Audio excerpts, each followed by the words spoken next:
Maka mereka juga mengatakan orang kalau taubat pernah 50 tahun tidak sholat harus qada 50 tahun tuh. Maka kata perempuan tersebut, saya bukan dari Hawari, tapi saya mau tanya. Kata Aisyah radhiyallahu anha, begitulah Nabi SAW memerintahkan kami disuruh mengqada puasa dan tidak mengqada sholat. Artinya tidak ada qada sholat memang bagi orang yang memang lalai sebelumnya.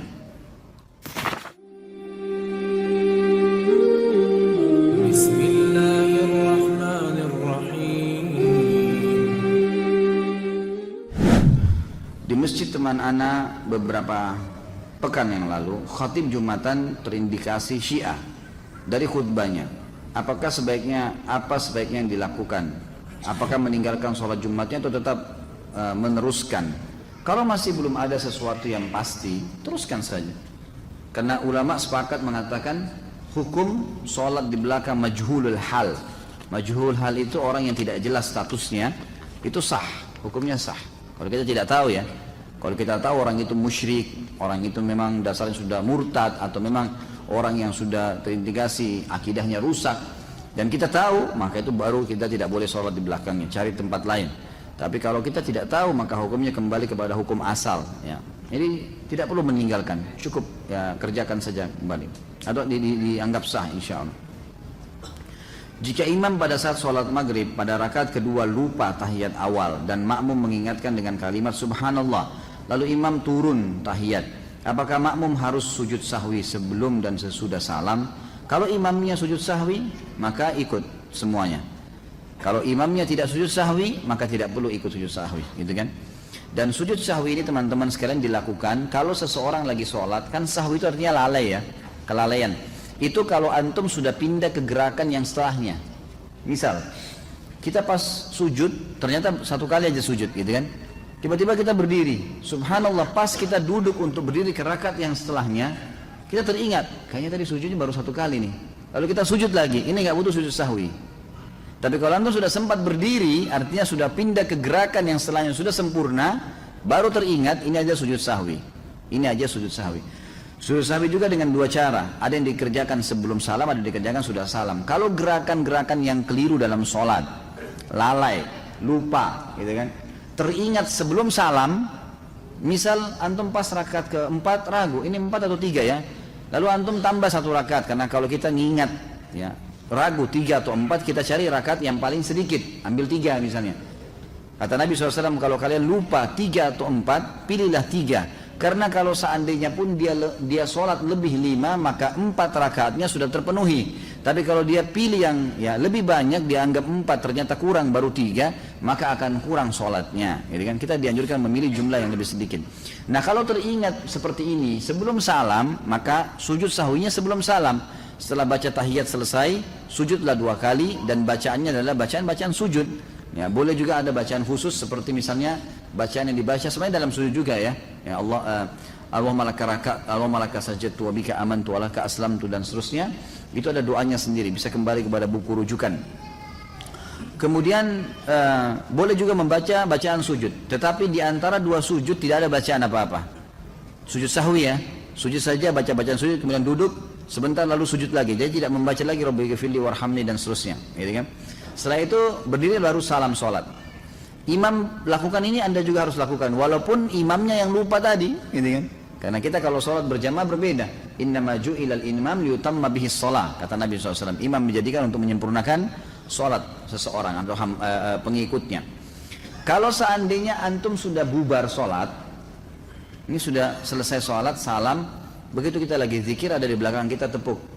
Akhi, ukhti, kayaknya tadi rakaat anda ini kurang 1.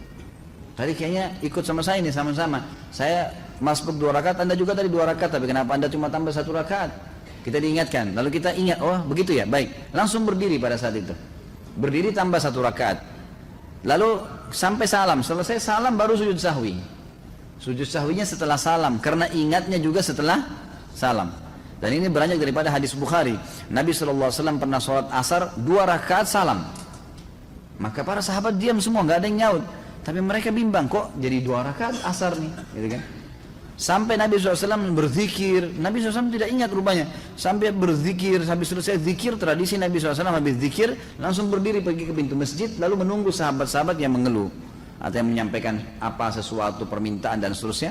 Ada satu sahabat mendekati mengatakannya, Rasulullah, apakah turun wahyu? Ada wahyu baru turun mengubah asar jadi 4 menjadi 2, gitu kan? Atau anda lupa? Kata Nabi SAW, tidak ada wahyu turun dan saya tidak lupa. Nabi yakin sekali SAW dengan hikmah Allah tentunya ya, agar mengajarkan kepada kita bagaimana caranya kalau terjadi seperti ini. Maka Nabi SAW memegang tangan sahabat tersebut, mengajaknya masuk ke dalam masjid. Kebetulan sahabat-sahabat yang lain belum bubar. Maka kata Nabi SAW, benarkah yang orang ini katakan, kalau saya tadi cuma sholat 2 rakaat, serentak mengatakan benar ya Rasulullah. Maka beliau langsung menghadap kiblat, lalu beliau mengerjakan 2 rakaat sampai salam. Setelah salam baru beliau sujud sahwi, karena mengingatnya setelah salam. Pendapat yang paling kuat pada makmum membaca Al-Fatihah atau tidak di belakang imam, yang disepakati oleh para ulama, yang saya sebutkan dulu yang disepakati ya. Yang disepakati adalah kalau sholatnya sir, tidak ngerasin suara, seperti misalnya duhur, asar, kemudian rakaat ketiga maghrib dan 2 rakaat terakhir isya, gitu kan?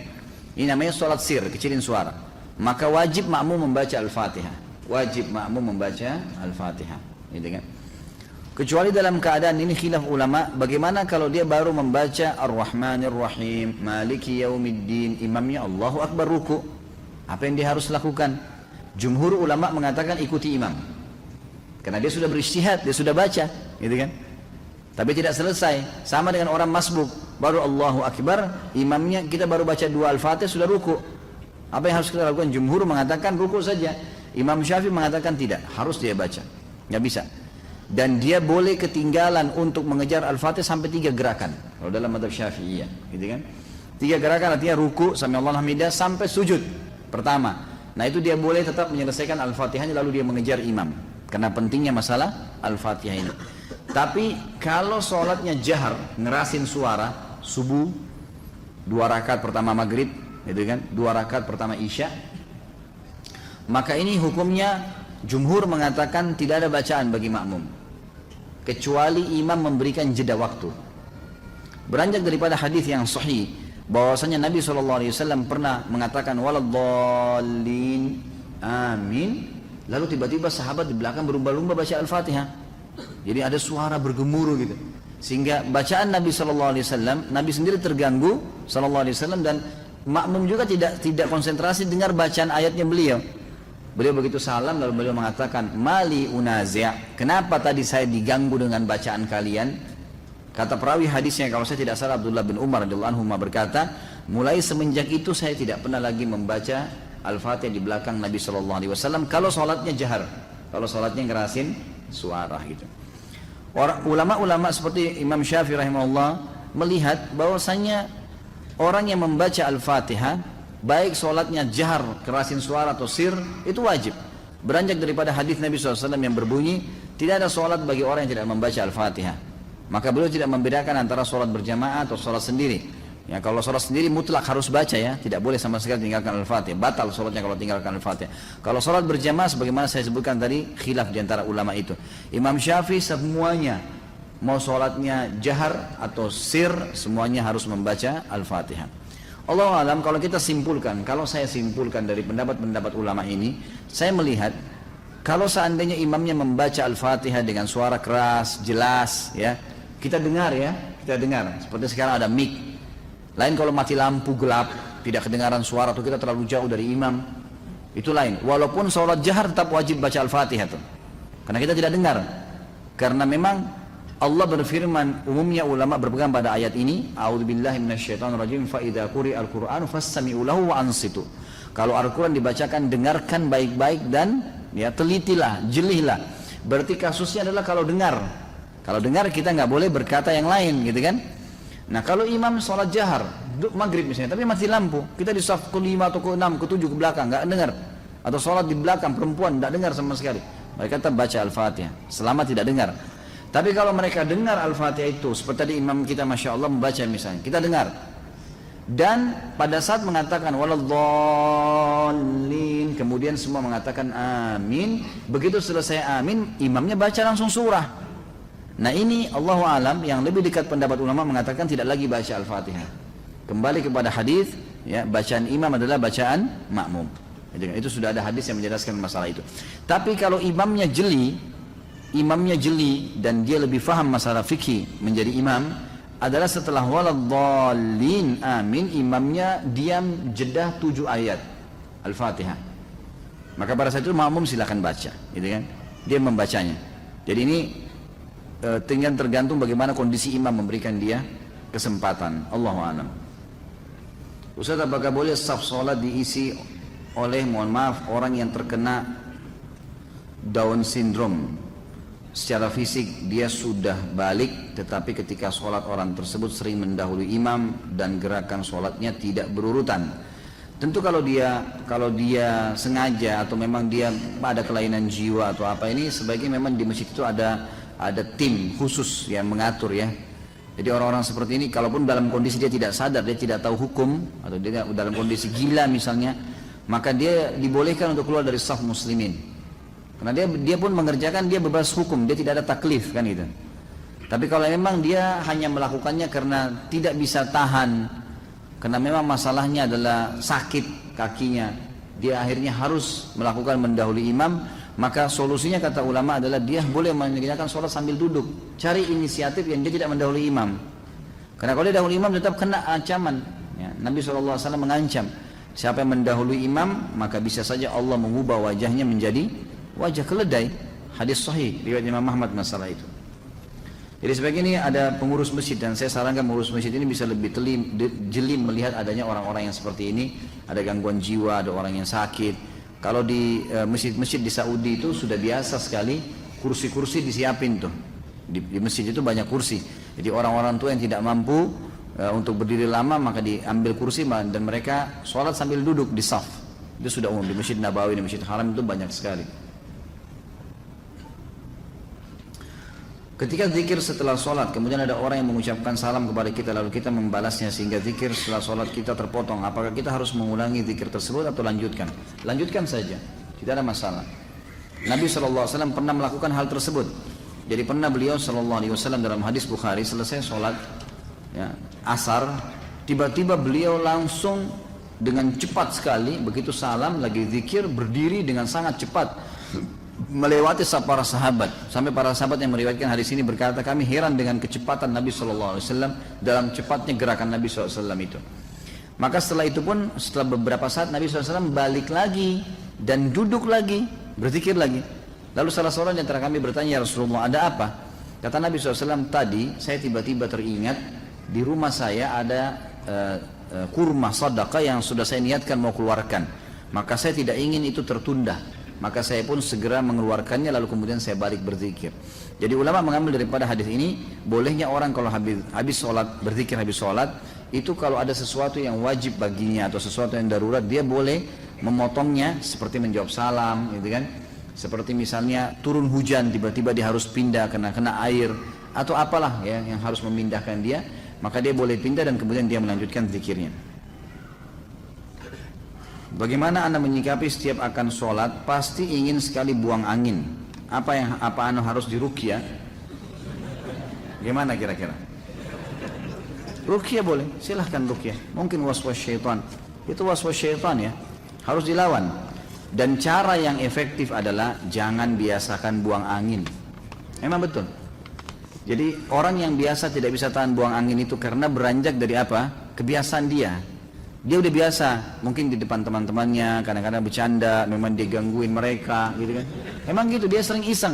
Nah, akhirnya sudah terbiasa, gitu kan. Jadi itu menjadi hal yang selalu kayak orang yang terbiasa, ngupil, orang yang biasa korek kuping, jadi karena dia jadikan kebiasaan, jadi terbiasa, sama dengan itu. Kalau orang yang tidak membiasakan dirinya untuk mengeluarkan angin, insya Allah tidak keluarin angin kecuali pada waktu memang dibutuhkan, kan gitu. Jadi memang ini harus diubah dari cara itu dulu, pola itu. Dan ini subhanallah juga tidak baik ya, sebaiknya memang ditinggalkan. Jadi ini insya Allah dengan cara antum terapi diri supaya jangan sampai sering mengeluarkan angin, terutama dengan mengolok-olok gitu kan, ada bercanda, termasuk juga di depan pasangan misalnya. Lebih baik kita menjaga itulah, kecuali darurat sekali ya, kecuali darurat. Kalau ruqyah saya sarankan silakan ruqyah, bisa jadi was-was juga syaitan, bisa terjadi. Semoga Allah senantiasa memberkahi Ustaz Khalid beserta keluarga dan kita semua yang hadir di majelis ilmu ini. Amin. Alhamdulillah, jazakallah khair atas doanya.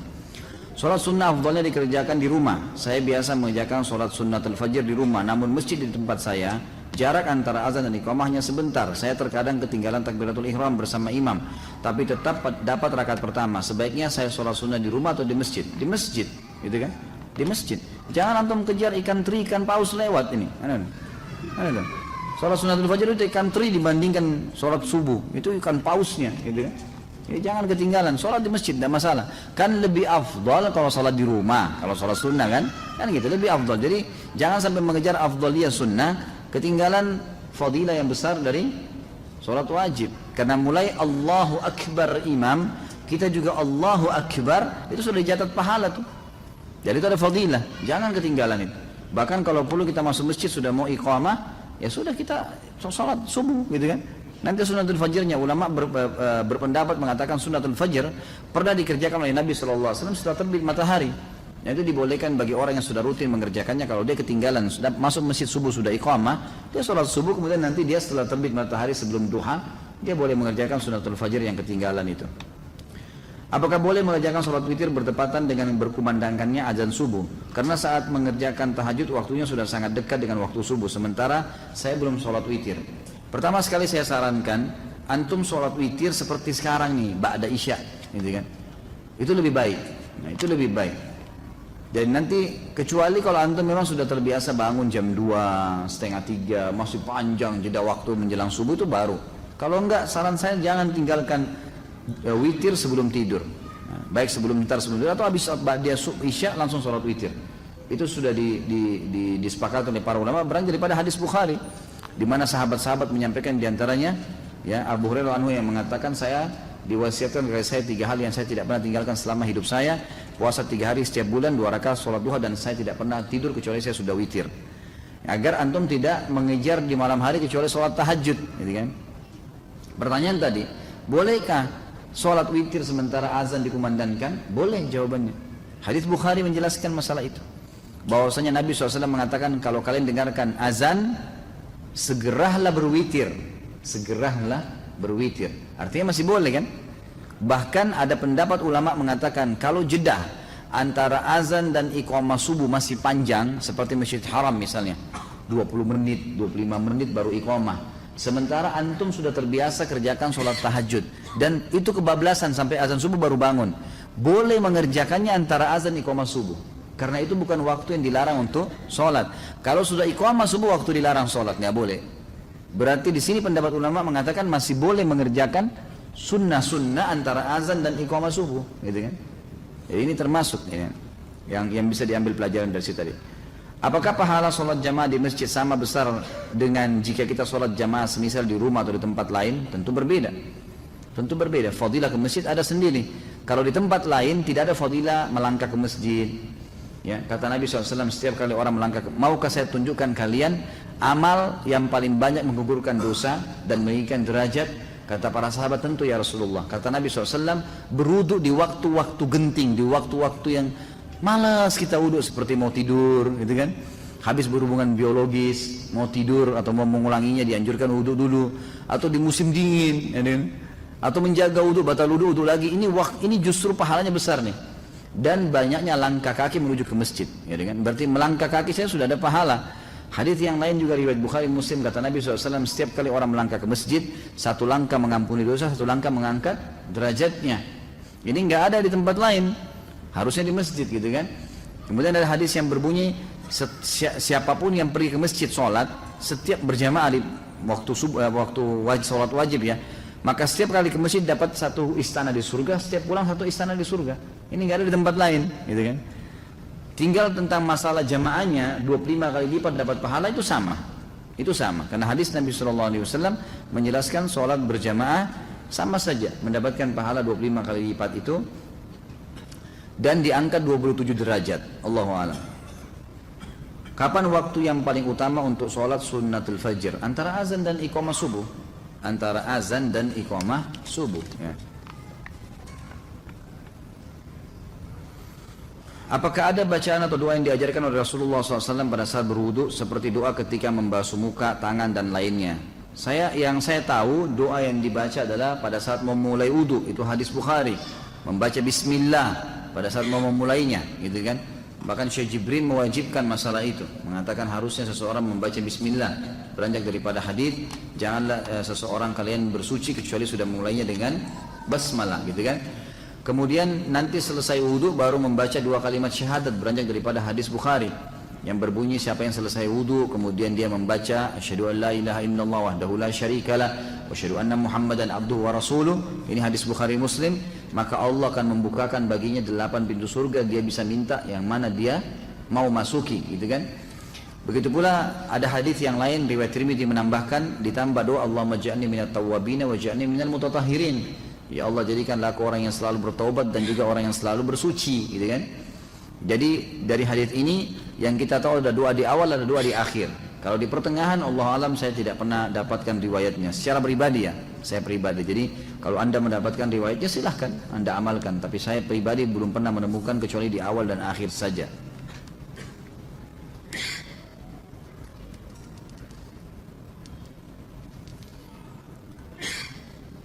Bagaimana hukumnya bersedekap melipat tangan kembali sesudah bangun dari ruku?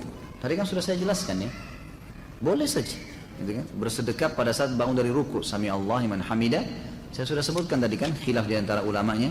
Jadi boleh kembali ke dada, boleh kembali ke sebelah paha kita.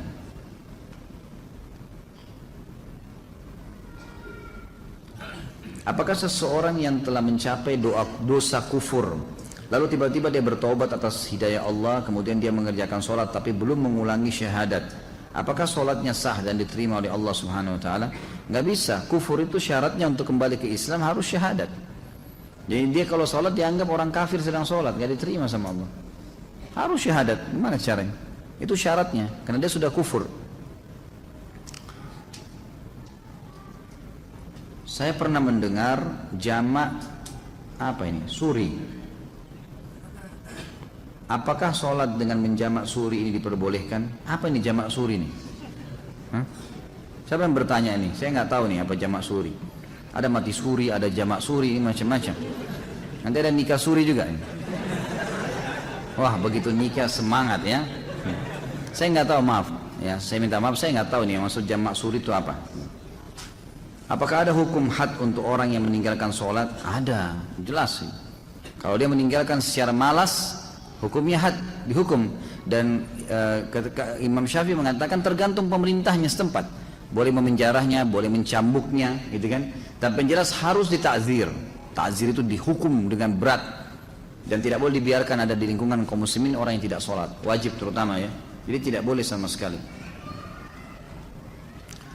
Apakah zikir setelah sholat boleh dikerjakan sambil berjalan keluar masjid karena ada keperluan? Boleh saja, nggak ada masalah.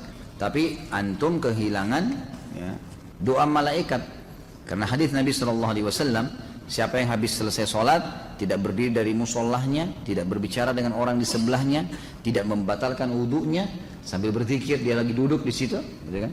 Dan ini saya sering sarankan para ikhwah yang hadir di pengajian saya, agar jangan pindah tempat pun, mundur ke belakang pun jangan, biarin di tempat situ saja, zikir dulu. Karena pekah sekali hadis ini ya. Siapa yang tidak pindah dari mushollahnya, yang tidak berdiri dari mushollahnya, siapa yang tidak membatalkan wudhu dan tidak berbicara dengan orang di sebelahnya, maka malaikat di atas kepalanya mendoakan, ya Allah ampuni dia, ya Allah rahmati dia, sampai dia melanggar 3 hal tadi. Ini kehilangan. Makanya para ulama mengatakan biasanya syaitan menghiasi ya, atau mengingatkan macam-macam pekerjaan kita sehingga kita terlewatkan dari doa malaikat ini. Maka jangan disia-siakan. Saya pernah zikir ikhwan dan akhwat sekalian, pelan-pelan sekali zikir habis sholat itu 7 menit maksimal, 7 menit, 8 menit itu sudah selesai. Jadi cuma syaitan yang membebankan kita itu. Bagaimana hukumnya sholat orang isbal? Apakah sah? Khilaf di antara ulama tentang sah atau tidaknya, gitu kan? Tapi yang jelas sudah pernah kita jelaskan di dalam dosa-dosa besar kita yang lalu ya, pernah ada penjelasan kalau ada hadis yang menjelaskan tidak sahnya atau disuruhnya mengulangi sholat orang yang tertutup mata kakinya oleh Nabi SAW, seseorang yang sedang datang. Bahkan Nabi SAW menyuruh mengulangi sama uduk-uduknya, uduk dan sholatnya. Waktu ditanya oleh para sahabat, kenapa ya Rasulullah? Kata Nabi SAW, karena mata kakinya tertutup. Ada yang melemahkan hadis ini, ada yang menghasankannya, gitu kan? Khilaf di antara ulama. Tapi kalau saya pribadi, saya berpegang pada pendapat yang mengatakan memang batal sholatnya ya. Apakah seorang laki-laki yang tidak sholat berjamaah di masjid berdosa? Kalau Imam Syafi'i mengatakan sholat berjamaah di masjid sunnah muakkadah, sangat ditekankan. Jadi kita tidak boleh menyalahkan juga orang-orang yang tidak ke masjid sholat. Misalnya umumnya di Indonesia ini banyak orang yang berpegang pada Syafi'iyah gitu kan. Tapi kalau jumhur ulama mengatakan tidak. Di antaranya Imam Ahmad sangat menekankan beranjak daripada hadis-hadis yang sahih, seperti misalnya hadis yang sahih kata Nabi SAW, saya ingin sekali ada orang yang mengikomahkan sholat, lalu kemudian menggantikan saya jadi imam, lalu kemudian saya membawa obor dan saya membakar rumah orang-orang yang tidak pergi sholat berjamaah. Kemudian hadis sahih juga di mana Ibnu Ummul Maktum, muadzin Nabi SAW, matanya buta, dan beliau berkata, ya Rasulullah, rumah saya jauh dari masjid Anda, tidak ada yang memandu saya, buta, nggak ada yang pandu saya jalan, gelap, gitu kan. Dan di antara rumah saya dengan masjid banyak binatang buas, bisa menerkam saya, padang pasir, jauh. Apakah boleh saya sholat di rumah? Awalnya Nabi SAW mengatakan silakan sholat di rumah. Setelah itu subhanallah turun wahyu menyampaikan, Ibnu Ummul Maktum sudah mau keluar, Nabi SAW mengatakan panggil orang itu. Dipanggil kembali, kata Nabi, apa kau dengar dengan telingamu azan atas ma'un nida? Dia mengatakan iya ya Rasulullah. Kata Nabi, idzan ajib, kalau begitu jawab azan itu. Orang buta, nggak ada yang pandu, itu kan malah ditekankan. Jadi semestinya memang harusnya dijaga. Ya, dari pendapat ini, ya, jumhur ulama diantara Imam Ahmad yang sangat menekankan berdosa kalau laki-laki tidak ada udzur nggak sholat di masjid. Gitu kan. Ya kalaupun kita berpegang pada mazhab Syafi'iyah, kita mengatakan sunnah muakkadah, maka minimal antum kehilangan banyak sekali fadilah, pengangkatan derajat, pengampunan dosa, dapat istana di surga. Itu luar biasa. Setiap pergi loh dapat satu istana, setiap pulang dapat istana. Ini bukan istana di Menteng atau di mana-mana, ini di surga gitu kan. Hanya dengan ke masjid sholat, itu apa susahnya? Lawan tuh syaitan, jangan lemah terus. Ya. Manakah yang lebih utama bagi seorang perempuan, sholat di musola, kantor, atau pergi ke masjid? Musola boleh. Ya, kalau perempuan dalam masalah di sebelah meja kerjanya boleh. Nggak ada sesuatu penekanan. Kalau laki-laki yang dianjurkan ke masjid. Terkait dengan 10 Muharram, apa benar 10 Muharram itu lebarannya anak yatim? Apakah boleh mengkhususkan 10 Muharram untuk menggalang dana untuk anak yatim? Nggak pernah ada sunnahnya Nabi. Ini dikarang-karang saja ini, tidak ada sama sekali. Anak yatim itu kita dianjurkan untuk menyantuni sepanjang tahun, bukan 10 Muharram. Nggak ada dalil berhubungan dengan masalah itu. Waduh, ini tulisan indah, jadi saya tidak bisa baca. Dulu di Makassar, kami waktu masih kecil, kalau tulisan yang begini kita bilang tulisan indah, gitu kan. Saya nggak ngerti di Jakarta atau di daerah lain, Allahu a'lam. Apa faedah bagi orang yang mengerjakan sholat gerhana dan sholat syuruk? Kalau sholat gerhana memang anjuran Nabi SAW kan, hadis sahih riwayat Bukhari. Kata Nabi SAW, kalau kalian melihat gerhana, maka sholatlah, bersodakahlah, dan bertasbihlah. Disuruh sampai Allah menghilangkan gerhana itu dari kalian.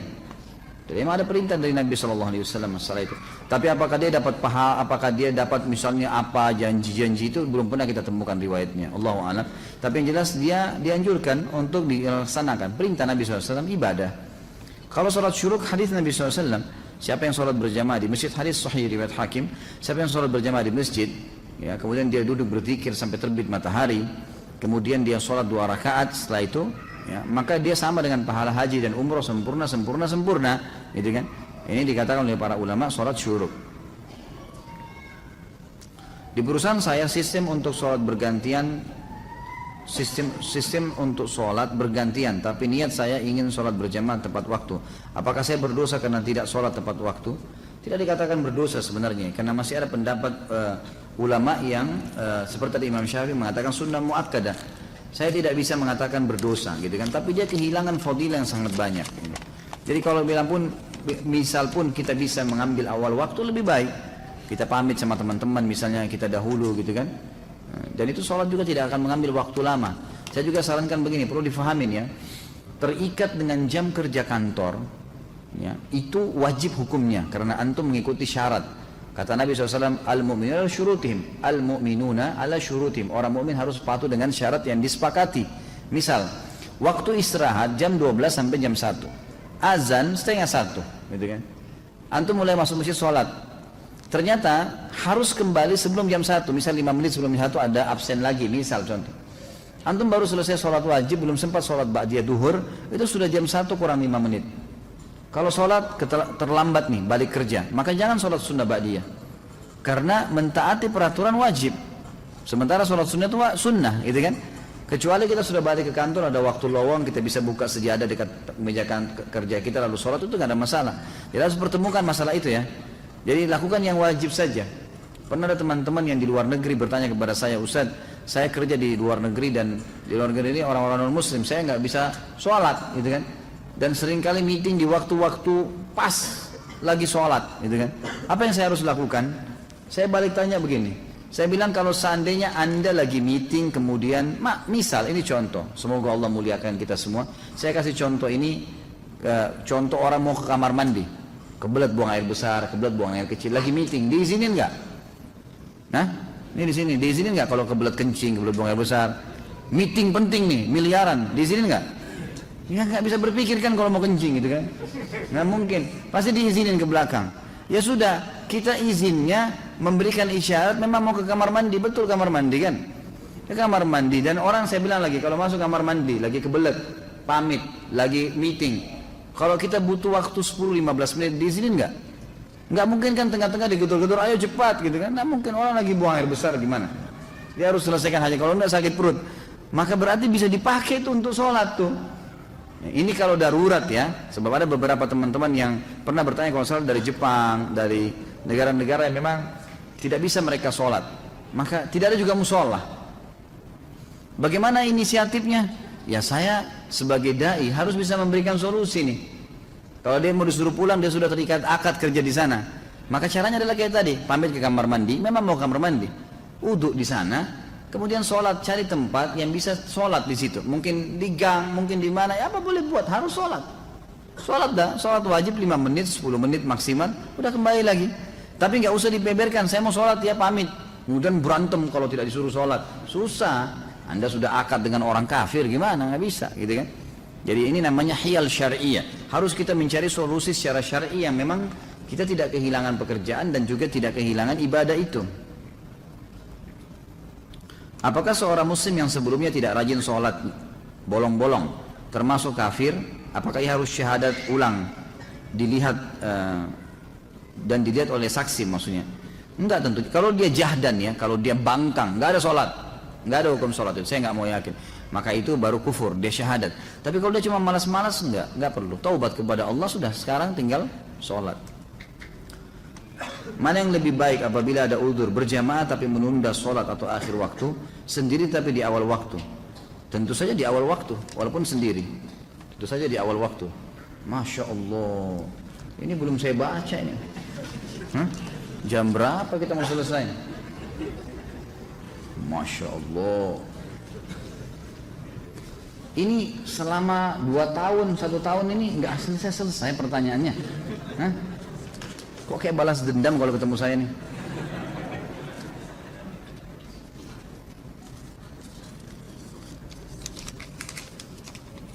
Jangan didorong. Saya sengaja tidak tarik semua.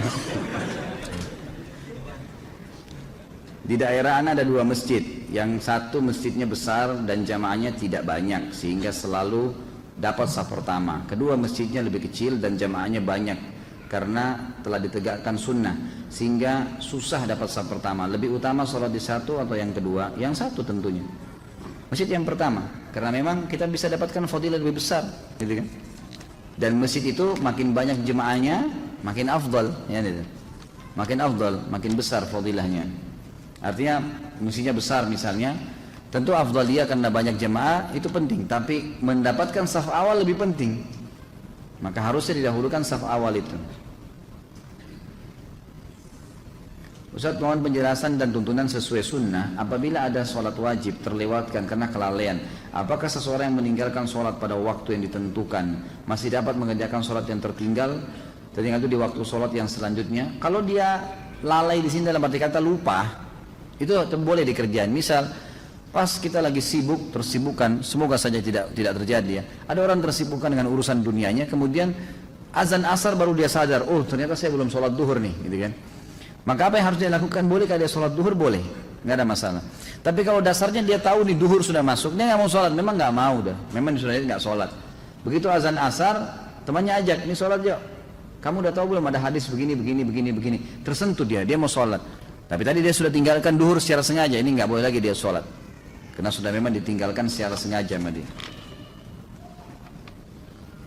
Saya pernah membaca sebuah hadis riwayat Ibnu Abbas radhiyallahu anhu yang menjelaskan tentang tidak bolehnya menahan pakaian pada saat sholat.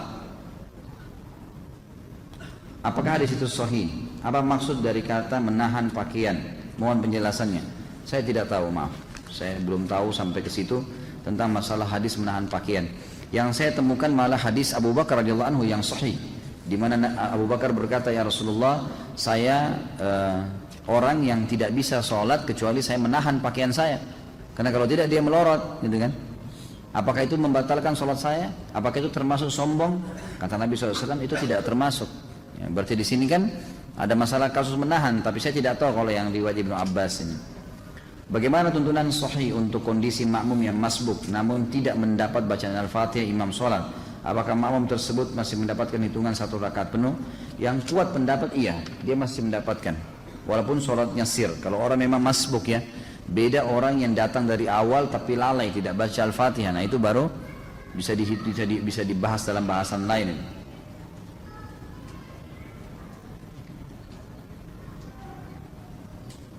Setelah berhubungan suami istri, apakah boleh sholat wajib hanya dengan wudhu tanpa junub, tanpa mandi?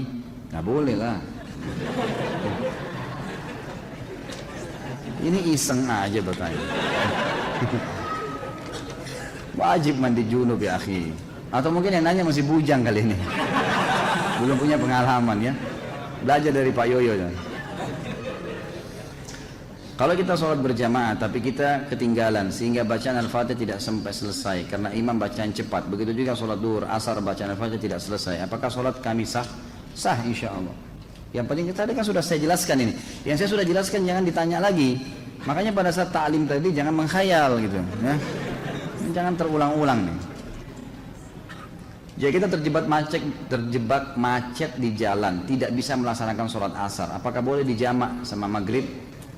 Jika sholat maghrib juga ketinggalan, boleh lakukan di saat sholat isya. Tata caranya bagaimana? Yang pertama, sholat jamak itu hanya boleh dijamak antara duhur sama asar, tidak boleh yang lain. Maghrib sama isya, tidak boleh yang lain. Jadi nggak boleh asar sama maghrib, nggak bisa. Isya sama subuh nggak bisa, gitu kan? Subuh sama duhur nggak bisa. Memang duhur sama asar saja, maghrib sama isya saja. Itu kalaupun dijamak, gitu kan? Masalah kasus orang kena macet, maka hukumnya khilaf di antara ulama, apa yang harus dilakukan?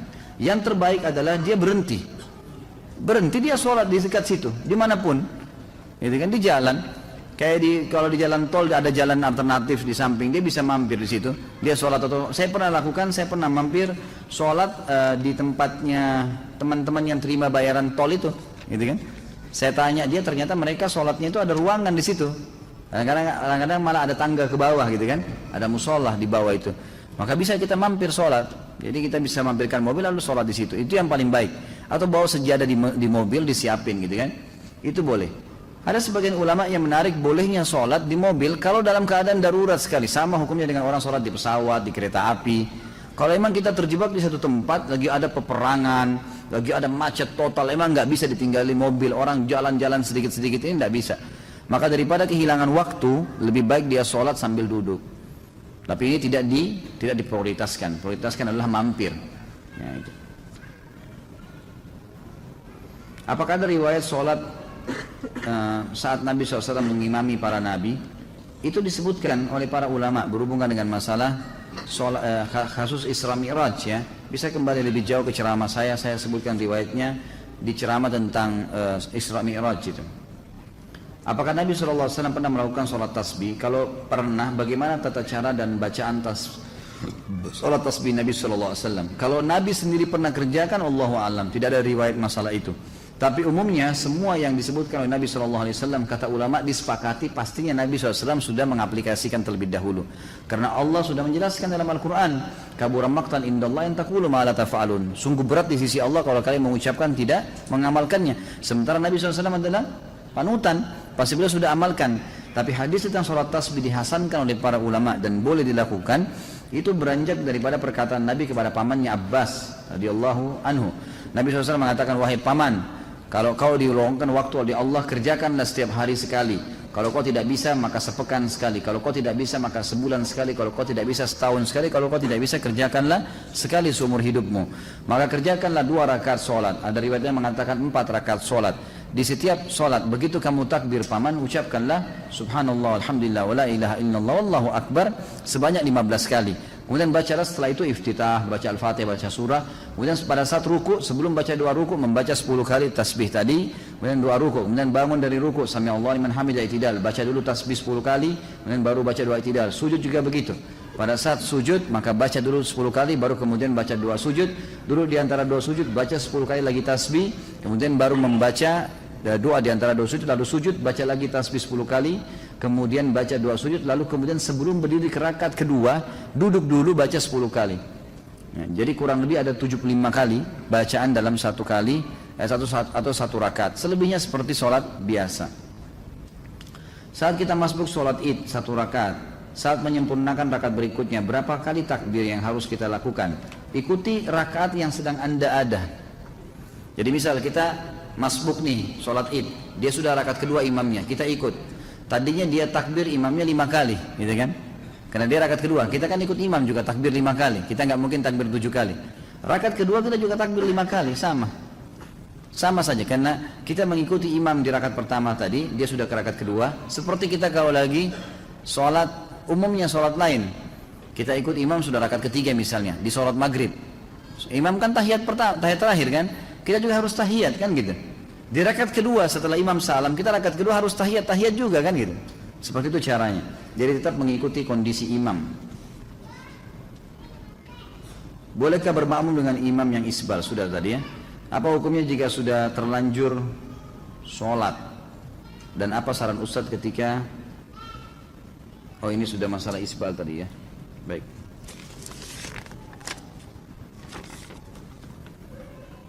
Bolehkah kita mengqadha sholat kita yang terlewat dengan tata cara seperti apa? Sudah saya jelaskan.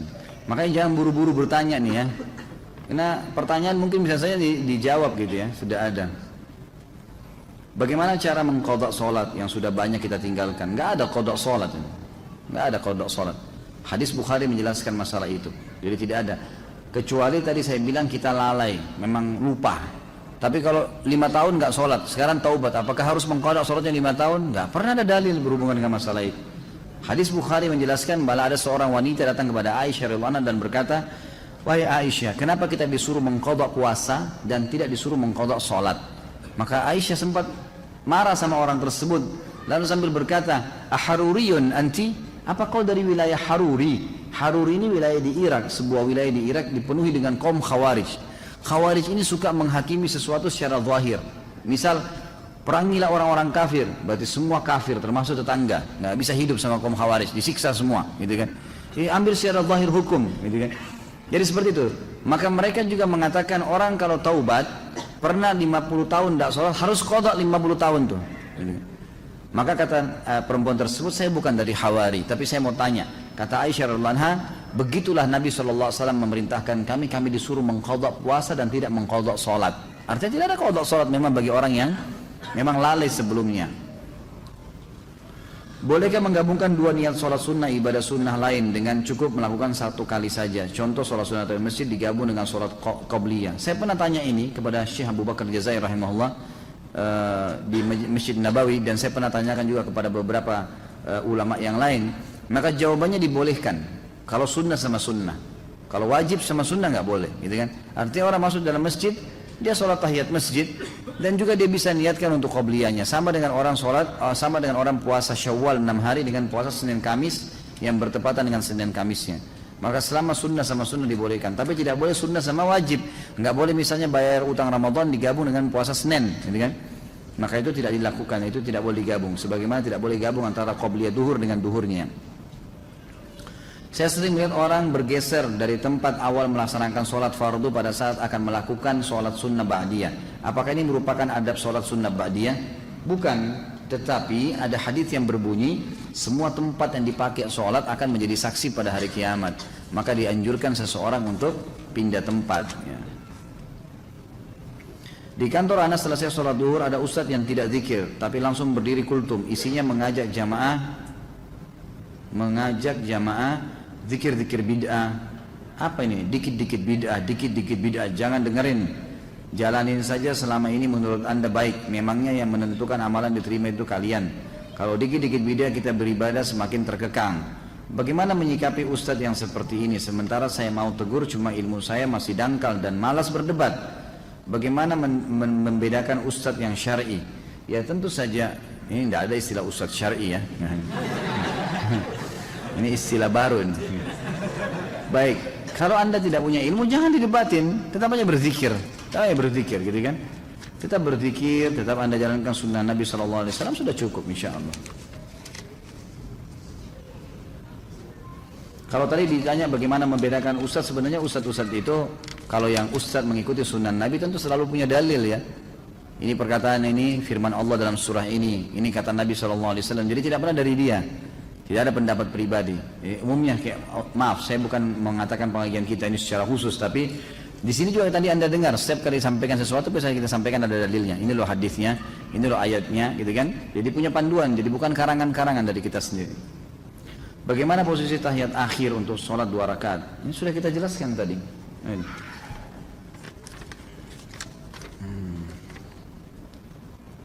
Apakah tidak merapatkan kaki ketika sholat berjamaah dapat menggugurkan pahala sholat berjamaah walaupun jarak antara pundak sudah rapat? Tentu tidak, tapi membuat syaitan masuk dan membuat tidak khusyuk. Itu, jadi tidak menggugurkan sholat. Karena ana ada udur, di mana kalau jari kaki bersenggolan dengan benda-benda, dalam hal ini jari kaki saudara di sebelah, merasa risih sebab ana pernah ada riwayat operasi penyakit saraf tulang belakang sehingga jari-jari kaki menjadi sensitif. Dan apakah termasuk isbal jika ana menggunakan kaos kaki ketika sholat berjamaah? Karena dengan menggunakan kaos kaki ana merasa lebih nyaman dari gesekan karpet, dari bersentuhan dengan jari orang lain. Ana jadi khawatir terhadap ikhwan kita yang seolah-olah terus ingin mengejar jari kaki saya atau jari kaki saudara di sebelahnya, karena ditakutkan malah akan menjadikan sholatnya menjadi tidak khusyuk ya. Baik, tentu saja kalau anda punya udzur syar'i ya lakukan pakai kaos kaki, dan itu bukan isbal. Isbal itu adalah pakaian dari atas ke bawah, mengulurkan pakaian dari atas ke bawah. Kalau dari bawah ke atas enggak. Kaos kaki maksudnya itu tidak. Tapi kalau kita memang dari atas kita pakai ya, atau kita pakai kemudian dia terulur seperti celana, baju, itu semua baru masuk. Hadis Nabi SAW yang berbunyi isbal itu di imamah ya, di pakaian ya, celana, itu masuk dalam isbal gitu. Dikarenakan saat ini waktu subuh 4.15, apakah boleh kita ketika kita terlambat bangun, misal jam 5, kita melakukan sholat sunnah 2 rakaat sebelum subuh? Tentu tidak boleh. Kalau sudah iqamah, subuh nggak boleh lagi. Anda kerjakan nanti setelah terbit matahari. Mungkin begitu teman-teman sekalian. Semoga semua orang yang sakit disembuhkan penyakitnya oleh Allah SWT. Semua yang terlilit utang dilunasi utangnya. Semua yang belum dapat hidayah dimudahkan untuk mendapatkan hidayah. Semua yang sudah dapat hidayah dimudahkan untuk mengamalkan ilmu dan hidayah yang sudah datang dari Allah. Semua muslimin di Palestina, di Syria, di Yaman, di Irak, di Myanmar, dimanapun mereka berada dan sedang tertindas, Allah ikhlaskan niat mereka, Allah kokohkan telapak kaki mereka, Allah terima para syuhada mereka, serta Allah muliakan Islam di tangan mereka dan tangan kita semua. Dan semoga Allah partisipasikan kita bersama mereka di pahala, baik dengan doa, dengan harta, dan juga dengan jiwa kita.